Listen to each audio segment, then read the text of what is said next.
Warriors, how are you? How are you doing today? How's everything going? Yes, how's everything been for you? Everything's good? Yes, share with me what you've been doing. Have you been playing as hard as you work? How was your weekend? What did you do this weekend? Did you do anything fun? Did you de-stress? Did you play? Did you do something new? Did you go out in nature? Did you laugh? What did you do this weekend? Share with me in the chat what you did this weekend. I de-stressed. I walked all 3 days. I played with some chalk. I danced. I cleaned my house. I reordered. I did a lot of playful things this weekend. I really enjoyed myself. Where are you located? I'm located in Raleigh, and it was such a beautiful weekend. It was a little cold yesterday, but for the most part, it was really beautiful. So how about you? How was the weather where you are? Where are you? I'm located in Raleigh. Share with me in the chat where you're located. Happy Monday, Work Life Warriors. I hope you are doing well. Right now I have 12:02. And I like to come in on Mondays. This is our wellness chat, our stress management wellness chat. I like to come in on Mondays at noon and talk to you about stress and stress management. Then I like to give you a tip, tool, trick, or technique to manage your stress.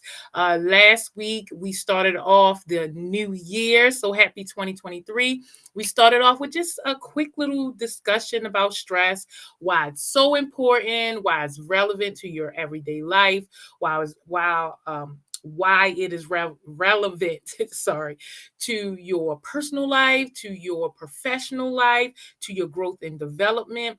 And so we spend a little bit of time talking about stress and just the impacts of stress. And so today, for our well chat, I want to talk about stress management and why that is so important and why we should go out of our way to manage stress. As you can see, the sun is shining brightly. So we have a guest with us today, my co-star, the sun, which is beautiful.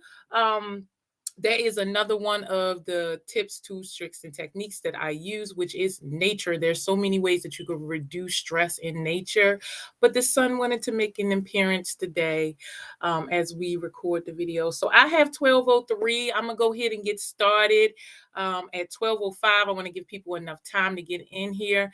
I like to do this within 15 minutes. I'm not sure if you're on break or if you're on lunch, but I like to do it within 15 minutes just in case. So if you have any questions for me, we have about a minute and a half. If you have any questions for me about stress management, just go ahead and write it in the chat. I'll do my best to answer it as we talk about stress and stress management the next 15 minutes or so. So welcome, everyone. Thanks for coming, Work Life Warriors. I hope your day is going amazing like mine. I hope your weekend was great. I hope everything is working out in your best interest, at least according to your standards. And I hope you're feeling excited about this work week. I hope when the alarm went off this morning, you weren't dreading coming to work today. Or for me, my dread would start Sunday morning. I would get a deep feeling in the pit of my stomach. I will feel anxiety about going back to work. So that's how I knew I had to manage my stress. And that's where I started to research stress management tools to figure out how I can be more productive and engaged at work. I can manage my stress after work so I'm not so burnt out. I wanted to give my best self to my employer, to my family, to my loved ones, to my friends, to my community. And so I had to do the work. Okay, I have 12:05. I'm going to go ahead and get started, Work Life Warriors. So welcome. I am Ebony Davenport and I teach stress management. I show people how to utilize fun management solutions to decrease stress and counter burnout so that we can be happier, healthier, and well balanced. I use over 50 tips, tools, tricks, and techniques to manage stress. And today we're going to talk about stress management in general. But let's just start with what is stress, right? We all know how stress feels, but it's hard to talk about, right? We all have different ideas and different definitions, and there isn't one single unifying definition in the literature. In Eastern philosophy, stress is considered the absence of inner peace, and Western culture is considered the loss of control. Stress is problematic because it's ambiguous. Stress definitions differ, stresses vary, affecting people's minds and bodies differently. And so, again, what is stress? Let's blend the Eastern philosophy and Western culture and say that stress is feeling out of control instead of inner peace. And there are three steps. There's perceiving a threat, which is known as appraisal. There's coping with it and adapting. So, appraisal is basically the hardest part of the process because our perception is everything, and perception is based on our mindset, right? We live in a world where we perceive we have control over our lives. We no longer live off the land. We have jobs. We drive. We're mighty fancy now. We don't think about the light if it'll come on when we hit the switch. We know, right? Society makes it really cushy for us. So most of us think that we are in control and that we can control the results of our efforts. It is no coincidence that the most stressed out people are the most controlling. Stress is trying to control anything outside of your efforts. In the stress community, we talk a lot about stress being the relationship between a person's perceptions, needs, and abilities, and the condition of the environment. So, how we perceive control over our environment causes stress.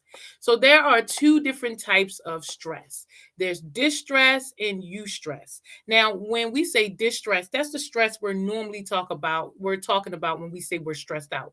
So, we use it as a word to cover all forms of stress. So, we say we're stressed out, and what we mean is we're distressed, right? Eustress is the good stress. It's the stress that you get when you get a promotion, when you go on vacation, when you're about to try something new. It's the stress that can help you grow, push you, help develop you. And it's the kind of stress that you want to have in your life. It is the type of stress that make you resilient and anti-fragile. So you want to seek things that help build good stress so that you basically benefit from the stress that you're having. Now, stress is not normal. Challenge and pressure is normal. Although this culture tends to normalize stress, it is not normal. Too much stress on your body, depending on the duration, frequency, and severity, it can be detrimental. You do not want to constantly have yourself in a state of stress, right? You do not want to be in stressful environments that are constantly producing distress or stressful situations where you feel like you can't control, or put you in situations where you feel like you are out of control, right? And so, in general, stress is something that we should have uh, the least amount of, right? We don't want it to be something that's consistent in our life. We don't want stressful days every day. We don't even want stressful hours every day. We want to minimize the amount of stress that we're having because overall, whether you think it's good for you or bad for you, too much of it at one period of time or during a short period of time can affect you. And it's in general it's counterproductive to your goals and your dreams and the things that you want to produce and how you want to show up in the world, right?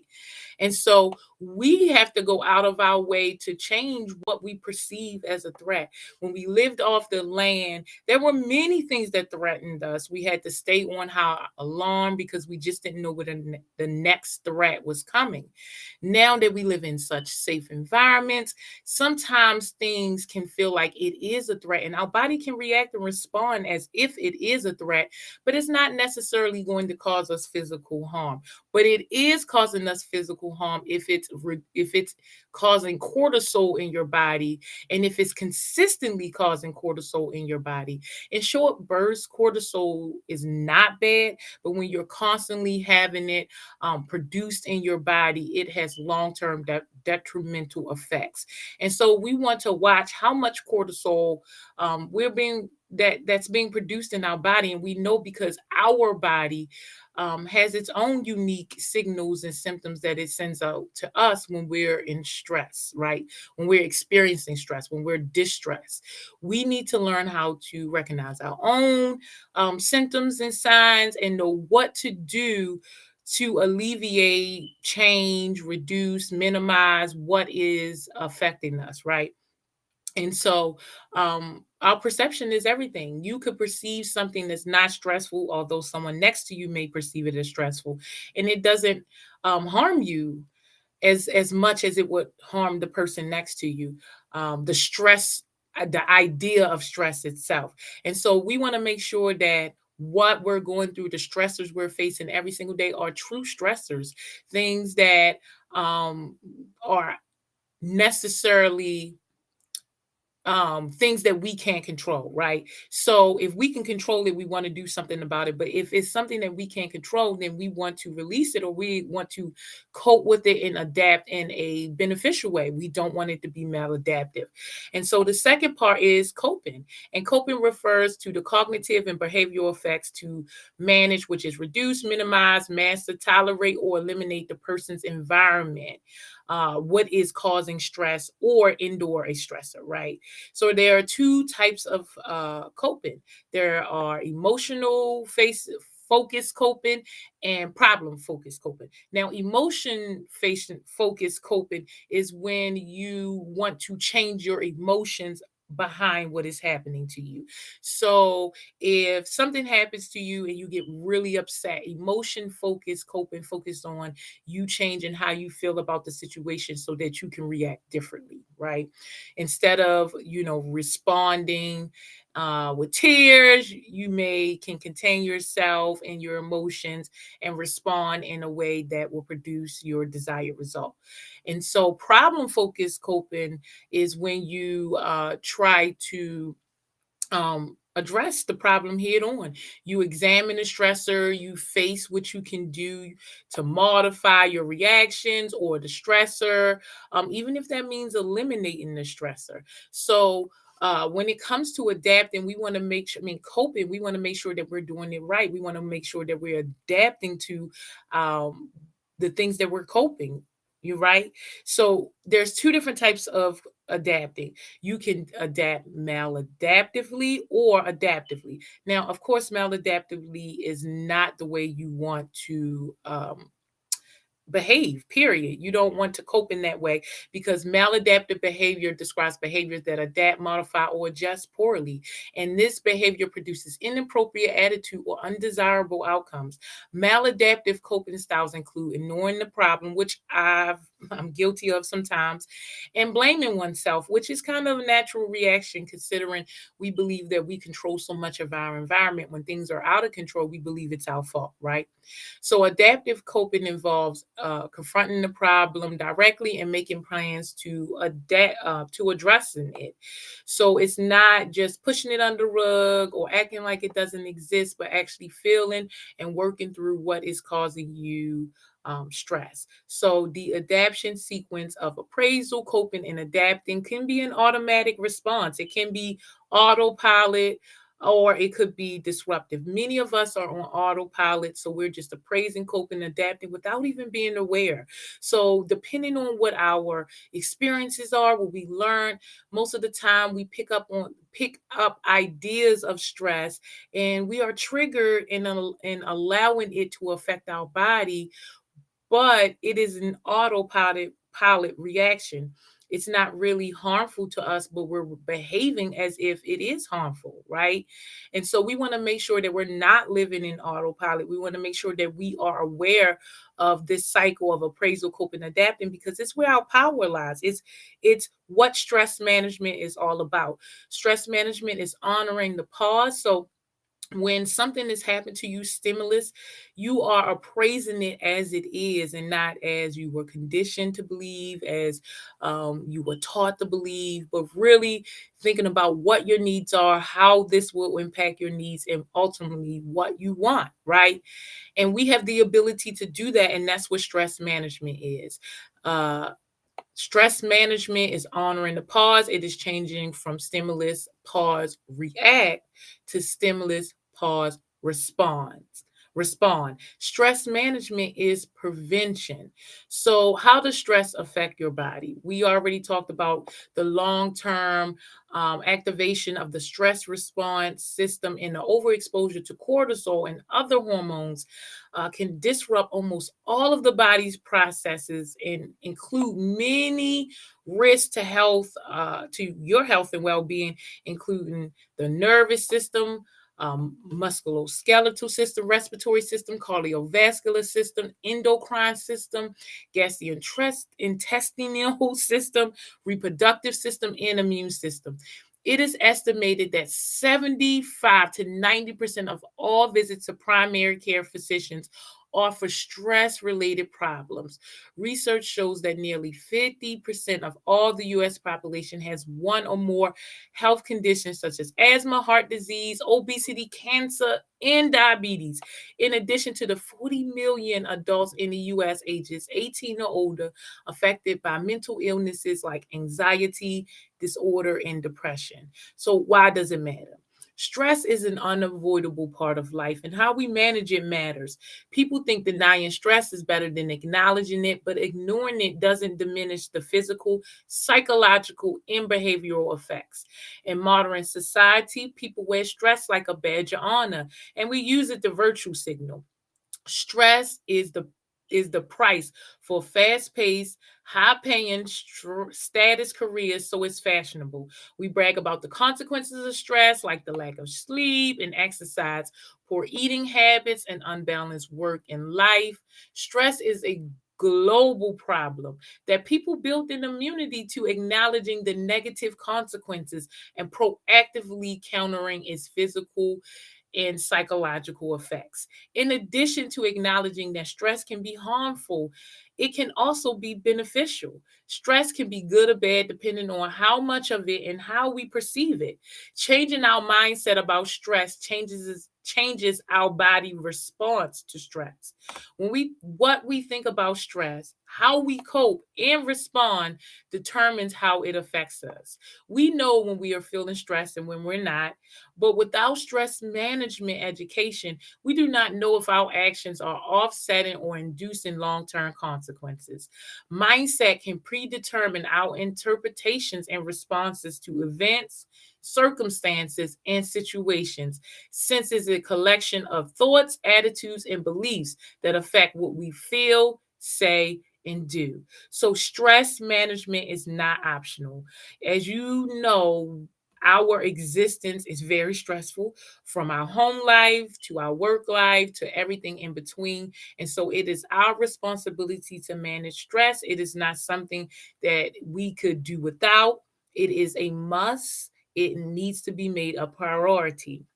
If you cannot figure out how to manage your own stress, go out there and research some of the information that's available that teaches you how to manage your stress so that you can be your best self. You owe it to yourself, you owe it to your loved ones, you owe it to your career to show up and be your best self and show out. But you can't do that if stress is standing in your way, if it's making it hard for you to just exist, for you to think, for you to engage, for you to produce, right? If you can't figure it out on your own, there is no shame in talking to a stress management coach, someone who can sit down with you and y'all can identify the stressors in your life. You can create a plan where you can work through how to eliminate your stress and how to proactively manage your stress. And then you can uh, join a community of other people who are practicing stress management, so you have the support that you need. So first you change your mindset through the education, then you set a plan, and then you work a plan with like-minded individuals. And it's no shame in talking to a stress management coach that can help you do that. If you are interested and just want, a quick consultation, 5 hours to figure out, or an hour or so, just to kind of figure out what it is that you can do to order your life, to bring more balance into your life, to improve the overall quality of your life by managing stress, you can check out my social medias and request a consultation. If you just want to learn on your own and you are not in a rush because you're doing pretty good, um, with feeling wise, right? Emotion wise, and not even just that, mentally, you're feeling good. If everything is working out well for you and you just kind of want to learn on your own, every Monday here, I give a new tip, tool, trick, or technique to manage your stress. So join me every Monday at noon and you'll learn a new tip. Trick, tool, or technique. I also have, if you would like to learn it in the group setting, I also do stress management fun stops every third Saturday of the month. It is so much fun. It's 25 minutes of stress education. And then we spend the next hour and a half implementing those solutions, and we have a good time partying while we learn how to implement them into an already busy life and how to sustain them. So check out my information on that if you want to learn anything on that. On Wednesdays, I do wellness work breaks on live. So join me on Wednesdays. Normally, the wellness work breaks are breathing techniques, but sometimes I do different things, and I really think that it will benefit you to join me Wednesdays at noon on here to learn how to do some laughter yoga. I mean, sorry, some breathing techniques to help you de-stress and to center yourself before you go back to work. I'm not necessarily sure if you're on break or lunch, but it will be beneficial for you to hop on, do some deep breathing with me. On Fridays is Fun Funny Fridays. Normally it's laughter yoga, but sometimes we do something a little different. So join me. Laughter is really the best medicine. So join me Fridays at noon. We do laughter yoga and get to know each other and smile and laugh. And it's so positive and warming, and it helps you to go back to your job, enjoy what it is that you're doing, help you be more engaged and productive, and it boosts your mood. So join me if you would like to try something new, do something new, to manage your stress. And I feel like we are a community, work life warriors. We have to work together to manage stress, to be our best selves, to use ourselves as accountability, or use each other as accountability partners, so that we can show up and be our best selves in the world. You deserve it. The world deserves it. Everyone who loves you deserve it. And so I hope this helps, work life warriors. I hope you have a plan this week for managing your stress. It is your responsibility. I hope that plan includes play, fun, and laughter. You deserve it. You are more than worth it. And the more play, fun, and laughter you participate in, the more creative you are in designing your life and improving the overall quality of your life. So I hope this helps, work life warriors. I will see you Wednesday at noon for our wellness work break, and we will be doing some deep breathing. Leave any comments if you would like to ask any questions. Just go ahead and put them in the chat and I will respond to you. And I want you to enjoy your work week and have a great day, work life warriors.